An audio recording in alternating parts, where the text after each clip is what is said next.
cycle or low water, and then there's no water, a prompt you could get.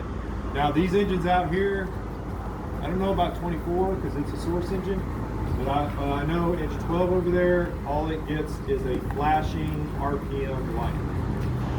So anytime there is a surge of more than 30 psi for 3 seconds, either on the intake side or the discharge side, that light is going to flash.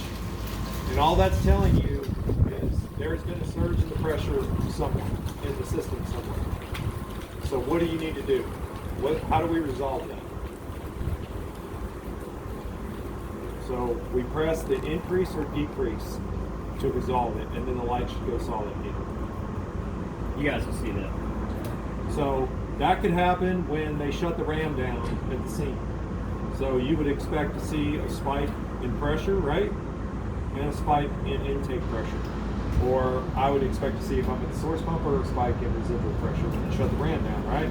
Because now I got more water flowing because they've shut it down. Now when they open that back up, so you could get a surge. When they open it back up, you could get a surge, and that light is going to flash.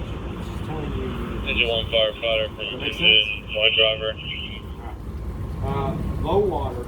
So when my pressure starts dropping down, so every time they open up, when they open up more flow, we start to get a decrease in pressure, right? So if that's operating at 45 psi, within that 45 psi range, and now my RPMs are really high, that's called running away from your water source. Does that make sense?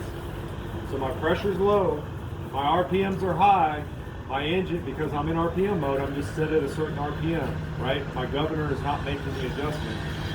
Now, the computer's saying, my pressure is going this way, my RPMs are going this way, something's wrong. And that light's going to flash again. And it might even reduce your RPMs down to 1100 RPMs. And you'll be like, why can't I go up? There's nothing happening. Well, that light will be flashing, and it's telling you that you're essentially running away from your water supply. And you need to address the water supply. Does that make sense? So when my pressure gets lower, my RPM's fast, I need more water supply. So it's essentially you're troubleshooting, even in RPM mode. Does that make sense? Now, if that pressure is between 45, the low water cycle is between 45 and 15 psi. If it's below 15 psi, that's when it says no water. So that, you probably see that. Have y'all ever been on the pump panel when you've run out of tank water? So it'll run, so there's about 30 gallons in the pump manifold. Once that's out, it automatically takes you back to idle. Firefighters at the FPC just start breaking it down. When it sees that 15 psi and below for more than 7 seconds, it automatically idles the truck. Because you're out of water, there's no water. So those RPMs have separated from the pressure. Does that make sense? So those are the three troubleshooting situations you might see in the RPM. So when that RPM light's flashing, you need to address whatever's going on. You know one of those three scenarios.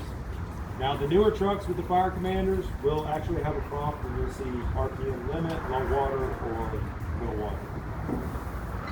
So you need to know what those mean when that happens so you can address it. Make sense? Alright. That is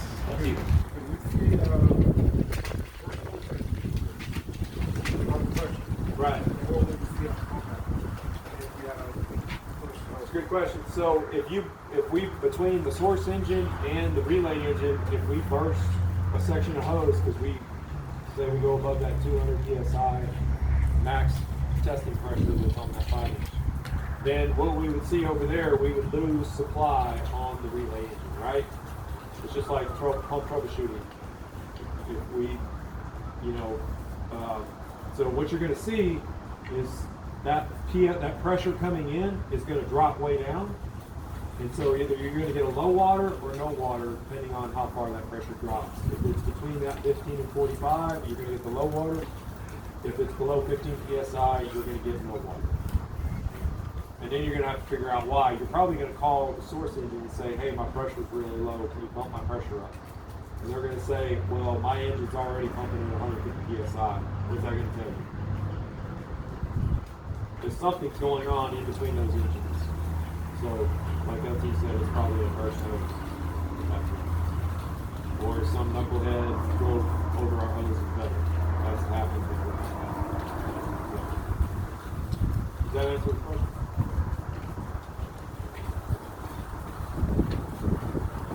I think that's all we got for the board talk. What we're going to do is we're going to send an instructor out to each engine with 2 people at each engine, and we're going to go through the scenario. We're going to bring the operation up. We're going to flow some water, and we're going to bring the operation down. Every time that so when you go out there, the trucks are all disconnected. Make sure you're connecting the right hose to the right intake and the right discharge, right, for the operation. We see people make that mistake a lot when we're doing the scenario testing.